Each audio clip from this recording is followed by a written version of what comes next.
If you'd like to read along, visit shahnamequest.substack.com for transcripts, illustrations, and bonus content. Zahhak is the fifth king in the Shahnameh, and his reign is characterized by death, darkness, and destruction. Compared to the previous heights and glory of the world, now everything has descended into madness, chaos, and evil. Lust, vice, dark arts, burning, massacres. Everything is consumed by the evil spirit of Ahriman through the horror of Zahhak the Serpent King. One of Zahhak's first evil deeds was to take two of Jamshid's sisters, who were beautiful and pure, and corrupt them and teach them sorcery and evil ways and pervert their minds. Meanwhile, every night, two young men continue to be taken and slaughtered and fed to the snakes that sit atop Zahhak's shoulders. But even in all of this evil darkness, there still is some faint glimmer of virtue. Two good Persian men named Ermail and Karmail decide that they will do what they can to spare as many of these young men's lives as possible, and they devise a scheme in which they will themselves become master cooks and infiltrate the palace chef's kitchen. The plan works, and soon these two secret agents of mercy have the chance to save a life. For every pair of young men who's brought in for slaughter, one is secretly hidden away and told to run to the mountains to save his life, while the other is sadly still killed, but his brains are mixed with sheep's brains so that Zahhak doesn't notice the difference. The plan continues to work, and every night one young man is spared and sent into hiding in the mountains. And then finally, after enough of them gather, they are brought sheep and goats to build their own town and civilization. And that, as Ferdowsi cites, becomes the origin of the Kurdish people.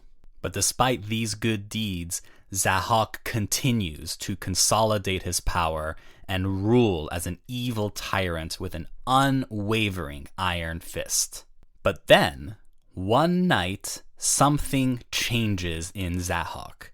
He has a nightmare. In the nightmare, Zahhak sees a vision that a young, noble baby will grow up to become a strong and fearsome warrior who will gather an army to topple him.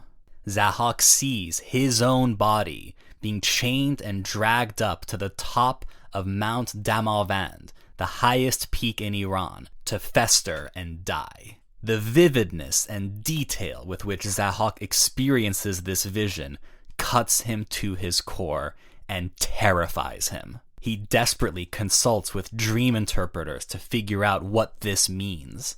Zahhak commands they tell him, who was the child I saw in this nightmare, and how can I avert this terrible fate? The dream interpreters, meanwhile, secretly know that Zahhak's days are numbered, but they can't bring themselves to tell it to him. So, with great shame and sadness, they acquiesce and tell Zahhak the truth, that there is a child who is destined to topple you, and his name is Fereydun. He has not yet been born, but he will, and he will grow up to be a noble and strong hero. Zahhak, hearing all of this, becomes consumed with dread, and thoughts of Fereydun haunt him day after day after day. Finally, Zahhak decides that he has to nip this threat in the bud, so he mobilizes an army dedicated to one mission above all else. Find the village where Fereydun is due to be born, and kill him and everything else in sight before it's too late. But even Zahhak's mighty army can't stop destiny, and inevitably, a young baby Fereydun is born, and he possesses that divine glory called Far. If you enjoyed this episode, feel free to share it or leave a review. Thanks for listening, and stay tuned for more Shahnameh quests.